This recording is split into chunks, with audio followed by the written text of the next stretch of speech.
भ्रष्टाचार धेरै भएर सुरुमा देश डुबेर देश सिद्धियो रे भनेर अबको जन्मिने बुढाहरूले यो इतिहासमा एउटा कथाको रूपमा आउँछ।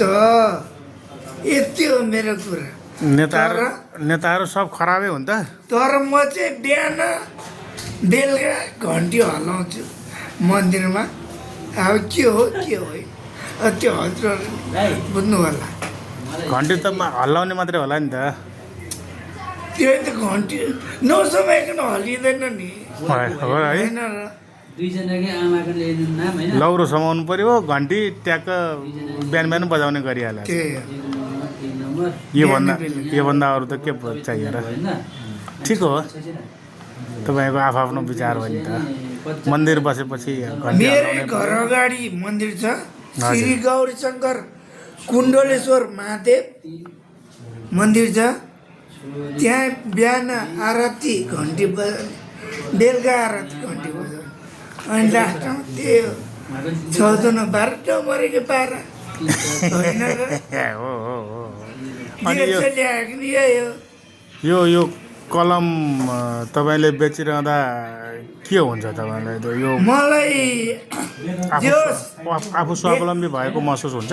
बिहान र बेलुका मेरो घरमा चुल्हा बलोस् हजुर त्यति भएपछि मलाई पुग्छ। अरू जस्तो कमाएर मलाई के गर्नु छैन। मलाई बिहान र बेलुका मेरो घरको चुल्हा बल्नु पायो भने पुग्छ हजुरी।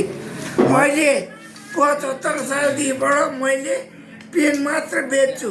पहिला फिनेल हर्पिक अगरबत्ती साबुन चियापत्ती दुनियाँ जीवन व्यक्ति र पनि 2 जग चुलो बलेकै थियो। अहिले 75 सालदेखिबाट मैले पेन मात्र बेच्छु र मेरो बिहान र बेलुका चुल्हा बलेकै छ। घर कहाँ हो रे तपाईँको? घर हेटौँडा 14 कालोपानी गाउँ दिलबहादुर सुनार कालीराज हो मेरो नाम।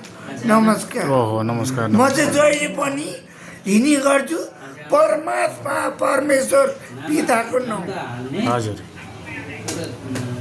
परमेश्वर पिताको नाम लिएर हिँडिराख्नु। घन्टी बजाउँछु भन्नुभयो परमेश्वर पिता पनि भन्नुहुन्छ फेरि। परमात्मा परमेश्वर पिता मेरो यही गल्तीले अहिले यस्तो हुन पुगेको हो कि जस्तो मलाई महसुस भइरहेछ। किनभने हामीले परमात्मा ईश्वर भगवान् भन्ने चाहिँ हामीले नाम जान्यौँ तर हामीले एउटा नाम जान्यौँ परमात्मा परमेश्वर पिता ईश्वर भगवान् भन्न चाहिँ हामीले छोडेछौँ बिर्सेछौँ। परमात्मा ईश्वर भगवान् चाहिँ भन्यौँ तर परमात्मा परमेश्वर पिता ईश्वर तपाईँ भगवान् भन्न चाहिँ हामीले मैले जानिनँ। त्यो हुनाले अहिले म यस्तो हालतमा हिँड्दैछु। होइन त्यस्तो त होइन। होइन नि के म पनि अरू जस्तै कुटो कोदालो देश विदेश घुमेर पैसा कमाउन सक्ने होला। पिता परमेश्वर भन्ने चाहिँ सबैले तपाईँ जस्तो कोही पनि छैन नि त त्यहाँ। हजुर पिता परमेश्वर भन्ने चाहिँ अहिले सबै छन् होइन एउटा कुरो त्यस्तो पहिले नै यो जानकारी भए म यस्तो हुने चिनो होला भन्न खोजेको। विश्वास हो एउटा त्यो तपाईँको। कसै कोही खराब कोही राम्रो हुँदैन। तपाईँले गर्ने विश्वास नै महत्त्वपूर्ण कुरा हो। तपाईँले आफू स्वावलम्बी भएर बाँचिरहनु भएको छ योभन्दा ठुलो कुरा के भयो र? सबैभन्दा ठुलो कुरो त आत्मविश्वास। सबैले सोध्छन् तिम्रो परमेश्वरको नाम के हो रे? मैले भन्ने गर्छु मेरो परमेश्वरको नाम आत्मा हो। आत्मा परमेश्वर पिता भन्ने परमेश्वर आत्माले चिन्यौँ र परमेश्वर पितालाई स्वीकार्यौँ अनि मैले नयाँ जीवन पाएँ अहिले।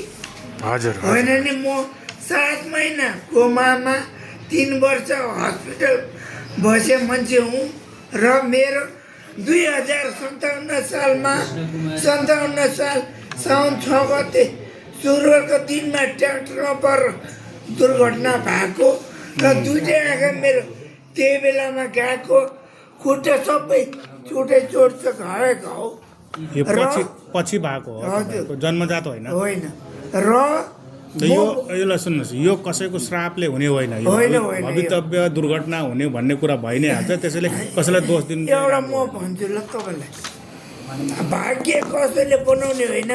भाग्य बनाउने भनेको हामी जन्मिँदैमा हामीले भाग्य